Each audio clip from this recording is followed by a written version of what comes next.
जब भी कोई प्रॉपर्टी हम खरीदते हैं तो सबसे पहले उसका रजिस्ट्रेशन हमें सब रजिस्टर ऑफिस में जाके करवाना पड़ता है। वैसे तो ये काफ़ी साधारण सी बात है, लेकिन कई लोगों को इसके लीगल प्रोसेस का ध्यान नहीं रहता। इसीलिए कई लोगों को फ्यूचर में बड़ी मुश्किलों का सामना करना पड़ता है। इसीलिए आज हम सेल डीड से संबंधित लीगल प्रोसेस और रजिस्ट्रेशन के बारे में जानेंगे। हाय फ्रेंड्स, मैं हूं एडवोकेट वाजिद शेख और आप देख रहे हैं लीगल एडवाइस। दोस्तों, इस चैनल का उद्देश्य आप लोगों तक कानून की जानकारी पहुंचाना है ताकि हर भारतीय नागरिक अपने अधिकार और कर्तव्य के प्रति जागरूक हो सके। दोस्तों, इस चैनल सब्सक्राइब करें ताकि इसी तरह के लीगल नॉलेज भरे वीडियो हम आपके लिए लाते रहें। किसी भी इमूवेबल प्रॉपर्टी की सेल की definition transfer of property act के सेक्शन 54 में दी गई है। Sale has been defined as the transfer of ownership in exchange for a price paid और प्रॉमिस्ड और part paid and part promised. Sale किसी प्रॉपर्टी के ओनरशिप की ट्रांसफर है जिसे प्रॉपर्टी कीमत के बदले किया जाता है, जो कि या तो चुकाया गया हो या फिर चुकाने का वादा किया गया हो, या फिर पार्टली चुकाई गई हो या फिर पार्टली चुकाने का वादा किया गया हो, जिसे सेल कहा जाता है। ट्रांसफर ऑफ प्रॉपर्टी एक्ट के सेक्शन 54 में ही बताया गया है कि सेल किस तरह से किया जाए। इसके लिए प्रोविजन है कि इमूवेबल प्रॉपर्टी की वैल्यू 100 रुपये से ज़्यादा है तो ऐसा ट्रांसफर सिर्फ लिखित और रजिस्टर्ड डॉक्यूमेंट के जरिए होना आवश्यक है। कोई भी सेल कब कंप्लीट मानी जाती है? कोई भी इमूवेबल प्रॉपर्टी का पोजीशन सेलर के पास से बायर को जब दिया जाता है तो उस वक्त सेल कंप्लीट मानी जाती है। सेल डीड की रजिस्ट्रेशन इंडियन रजिस्ट्रेशन एक्ट के सेक्शन 17 के अनुसार किसी अचल संपत्ति से संबंधित किसी अधिकार या हक का हस्तांतरण करने वाली किसी डीड का रजिस्ट्रेशन करना अनिवार्य है। सेल डीड के ड्राफ्ट में कौन कौन से लीगल पॉइंट मेंशन करना जरूरी है? फर्स्ट पॉइंट है डिटेल ऑफ पार्टीज।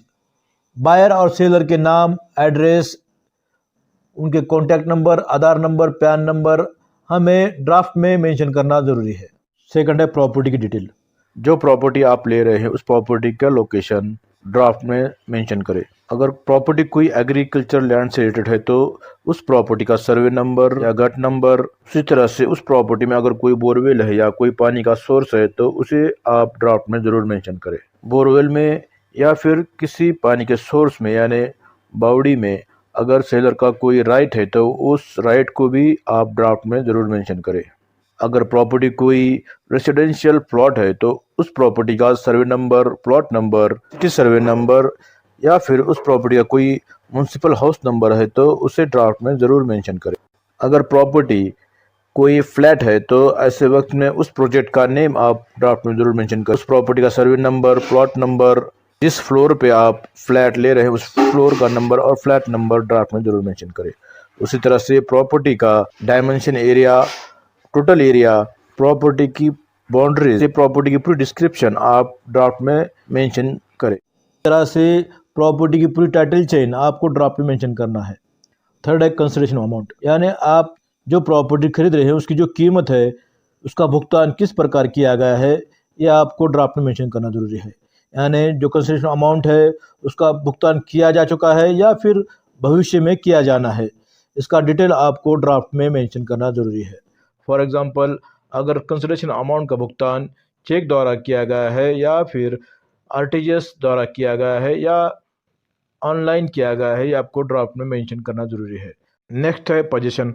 आपको ड्राफ्ट में मेंशन करना जरूरी है कि प्रॉपर्टी का पोजीशन सेलर ने बायर को ट्रांसफ़र किया है और जिस डेट को प्रॉपर्टी का पोजीशन सेलर ने बायर को ट्रांसफ़र किया है उस डेट को भी आपको ड्राफ्ट में मेंशन करना जरूरी है। ड्राफ्ट में आपको ये भी लिखना जरूरी है कि प्रॉपर्टी पर बेचने वाले के टाइटल में कोई डिफेक्ट नहीं है, यानी सेलर के टाइटल में कोई डिफेक्ट नहीं है और प्रॉपर्टी पर कोई लोन या इनकम्बेंसेस नहीं है। नेक्स्ट है इंडेमनिटी यानी क्षतिपूर्ति। प्रॉपर्टी पर कोई लोन या कोई लीगल डिस्प्यूट नहीं है, उसी तरह से प्रॉपर्टी पर गवर्नमेंट टैक्सेस बकाया नहीं है, ये आपको ड्राफ्ट में मेंशन करना ज़रूरी है। अगर सेल डीड के बाद कोई लीगल डिस्प्यूट निकल आता है या फिर कोई टैक्सेस बकाया निकलते हैं तो उसकी भरपाई सेलर करेगा, ये आपको ड्राफ्ट में मेंशन करना ज़रूरी है। उसी तरह से बायर और सेलर के बीच जो टर्म और कंडीशन तय किए गए हैं उसे ड्राफ्ट में मेंशन करें। इसके बाद ड्राफ्ट में 2 विटनेस यानी 2 गवाहों के नाम, एड्रेस और उनके आधार नंबर मेंशन करें। ड्राफ्ट रेडी होने के बाद ड्राफ्ट के ऊपर सेलर, बायर और दोनों विटनेसों के साइन और थंब इम्प्रेशन लिए जाएंगे। उसी तरह से ड्राफ्ट के ऊपर सेलर, बायर और दोनों विटनेसों के एक एक फुट लगाई जाएगी।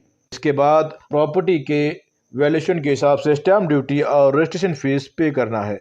उसी तरह से डॉक्यूमेंट हैंडलिंग चार्जेस भी आपको ऑनलाइन पे करने के बाद ऑनलाइन पब्लिक डाटा एंट्री करना है। सेल डीड का ड्राफ्ट रेडी होने के बाद आपको सेल डीड साथ कुछ इम्पोर्टेंट डॉक्यूमेंट जोड़ना जरूरी है। तो जानते हैं सेल डीड साथ हमें कौन से डॉक्यूमेंट जोड़ना जरूरी है। Required document for sale deed. Sale deed के साथ हमें कौन कौन से डॉक्यूमेंट जोड़ना जरूरी है। ओनरशिप के रिलेटेड जो भी डॉक्यूमेंट है वो डॉक्यूमेंट हमें सेल डीड के साथ जोड़ना जरूरी है। यानी प्रॉपर्टी के टाइटल के जो डॉक्यूमेंट हैं वो डॉक्यूमेंट हमें सेल डीड के साथ जोड़ना जरूरी है। Sale agreement.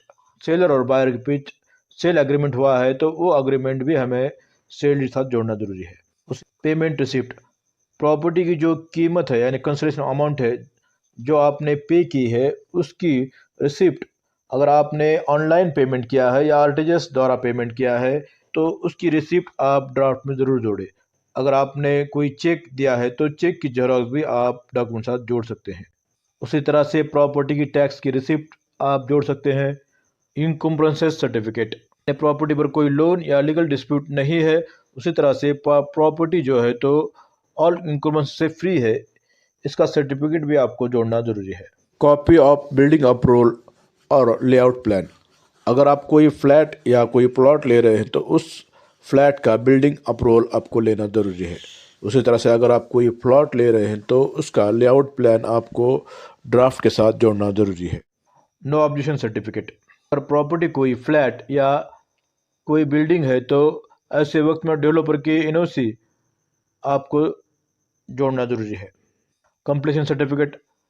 अगर कोई आप फ्लैट खरीद रहे हैं तो उसका कंप्लीशन सर्टिफिकेट आपको जोड़ना ज़रूरी है। उसी तरह से ऑक्यूपेशन सर्टिफिकेट और पोजीशन लेटर या अलॉटमेंट लेटर आपको डॉक्यूमेंट साथ जोड़ना जरूरी है। General power of attorney. Seller ने अगर किसी व्यक्ति को पावर ऑफ अटर्नी दी है तो आपको जनरल पावर ऑफ अटर्नी भी जोड़ना जरूरी है। सेल डीड का ड्राफ्ट रेडी होने के बाद आपको सेल डीड का ड्राफ्ट और पब्लिक डाटा एंट्री सब रजिस्टर ऑफिस में जाकर सबमिट करना है। सब रजिस्टर ऑफिस में डॉक्यूमेंट और पब्लिक डाटा एंट्री सबमिट करने के बाद सब रजिस्ट्रार उसे वेरीफाई करेगा और उसे वेरीफाई करने के बाद सेलर, बायर और दोनों विटनेसों के थंब इम्प्रेशन और उनके फोटो ऑनलाइन लिए जाएंगे और इसके बाद आपका डॉक्यूमेंट रजिस्टर्ड हो जाएगा। डॉक्यूमेंट रजिस्टर होने के बाद आपको रिसिप्ट दी जाएगी और उसी तरह से जो ओरिजिनल डॉक्यूमेंट आपने रजिस्टर्ड किया है वो डॉक्यूमेंट आपको वापस दिया जाएगा। इस तरह से आपका डॉक्यूमेंट रजिस्टर हो जाएगा। दोस्तों, इसी तरह की कोई लीगल क्यूरी आपकी हो तो आप कमेंट बॉक्स में ज़रूर लिखें ताकि हम आपके सवालों के जवाब दे सकें। Thank you watching for my video.